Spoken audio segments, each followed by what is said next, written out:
It's time for some Destiny 2 Forsaken news. And very clearly it's also time for a super cheesy intro. I do have comments from time to time like, where are the cheesy intros, man? Well, there you go, I guess. But today we do have some cool Forsaken stuff to talk about. So we're going to talk about a couple of exotics that are bugged and aren't actually performing as intended. We're going to talk about Armsweek, an event you may have heard about a little while ago, an exotic quest shortcut that may be useful for some of you guys. We're going to talk about a few things in the Dreaming City, some cool character and lore stuff, and a new strategy to defeat Riven in the Last Wish raid that actually allows you to one-phase Riven, and you can kill this boss incredibly quickly, as you can see on the screen right here. So we're going to talk about that. There's even an argument as to whether this is considered a cheese or not. Either way, we'll round it up all inside of this video, guys. So if you do enjoy it, a rating below is super appreciated. If you're new around here, be sure to hit subscribe if you want to see more D2 content. But for now, let's get straight into it.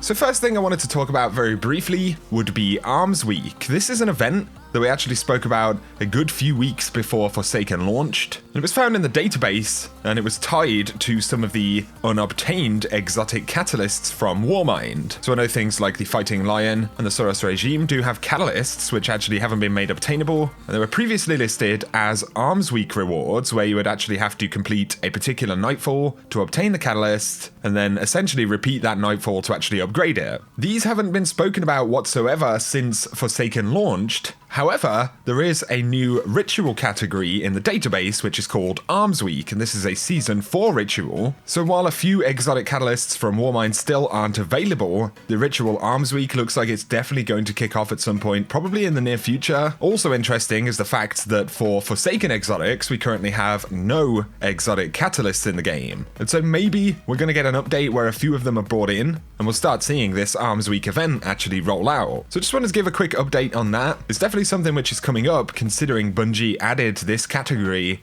inside of Forsaken. Next though, let's talk very briefly about some exotic bugs. So the Wish Ender does actually have an exit damage problem. So Bungie say, we are investigating an issue where the Wish Ender's Broadhead perk may sometimes not apply exit damage on fast moving targets. And Greg Peng from Bungie added, it's a bug that shows up against fast moving enemies. You'll see the intended damage if you test against a stationary target, and we're working on a fix. And I had noticed this a couple of times when I've been using Wish Ender. Occasionally the damage can come across as very lackluster, it just feels like the weapon isn't doing what it should. And I've also found this in particular instances in PvP as well. So it's actually a bug where if a target is moving at a particular speed, then often this damage won't actually apply as it should. So Bungie are looking to fix that. The Oathkeeper Gauntlets for the Hunter. Bungie say they're investigating an issue where bow draw speed benefits granted by Oathkeeper are not performing as expected, so that's another exotic bug that Bungie want to fix. If you do experience any issues with those, then you know why. But on the subject of Wish Ender, very briefly, Bungie confirmed yesterday that the Shattered Throne is a time-gated piece of content only available on the 3rd week of the curse cycle for Dreaming City, so after this weekend,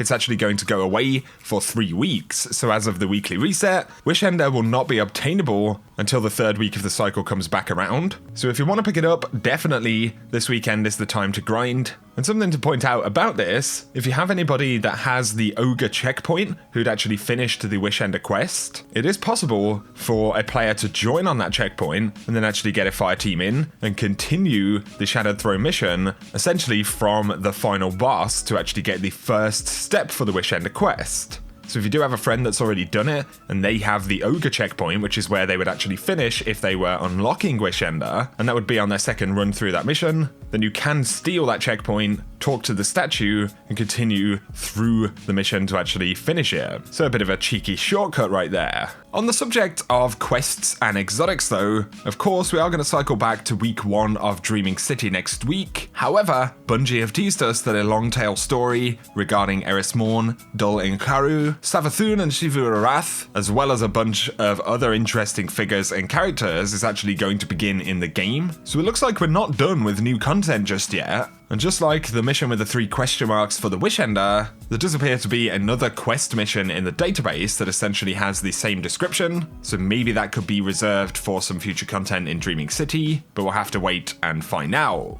Next though, I wanted to talk about the boss fight inside of the Last Wish raid, and a particularly potent strategy that people have been using to deliver a ton of damage to Riven, and essentially one-phase them, but it's actually doable before the bulk of the mechanics in the encounter start. So right here, we're actually in one of the initial rooms for Riven. We're not in the damage phase, we're in the phase where you would normally stun Riven, but using cluster bombs and a series of damage buffs, you are actually able to deliver enough damage to Riven right here in one of the very first rooms before you've begun any of the mechanical encounters. And it turns out that cluster bombs are actually pretty potent for this. And this is the main way that people are delivering this much damage to Riven. But it does also require a lot of damage buffs. So you can see that I pop the Titan barrier shield right here. We're using weapons of light through this shield. So of course I'm not doing any DPS, I'm just providing that damage buff to the team. On top of this, we have the Well of Radiance from the Warlock. And we also have the empowered buff with that. So our Warlock has gotten a melee kill on an enemy,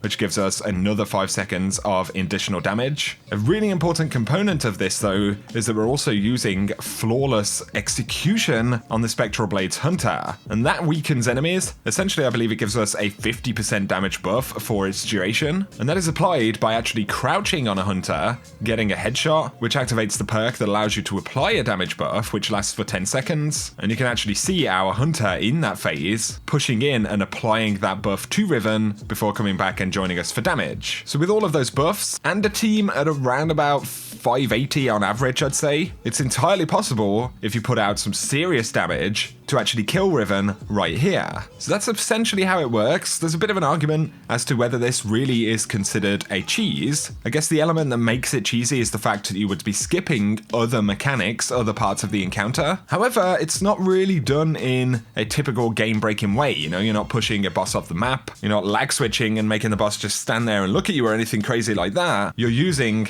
weapons that you have legitimately with legitimate damage buffs to deliver a massive amount of damage to Riven, perhaps in an unintended space. And honestly, I'm not sure that flawless execution, that 50% damage buff from the hunter, is supposed to work on Riven, because pretty much everything else that you would apply to an enemy doesn't. Things like melting point. So I'm guessing that that isn't supposed to be used on Riven, and is probably the primary reason that this is actually doable right now. There is an element which is arguably more cheesy, but it's not actually required as such in order to do this. So because you're having all 6 players in your team go to one room, of course you want Riven to spawn face up with the eyes in the room so you can do damage. And it's possible that of course you would get the wrong spawn, so you might get Riven with tentacles or Riven breathing fire. And in that instance, you actually need to rush back out of your room. There is a bug against this back wall right here, which actually forces you to join allies, which spawns you at the very top of the encounter. Then you can drop through the rooms on the sides. You can actually go to the opposite side of the Riven fight. And so if you have Riven breathing fire in your first room, it's possible to actually flip that,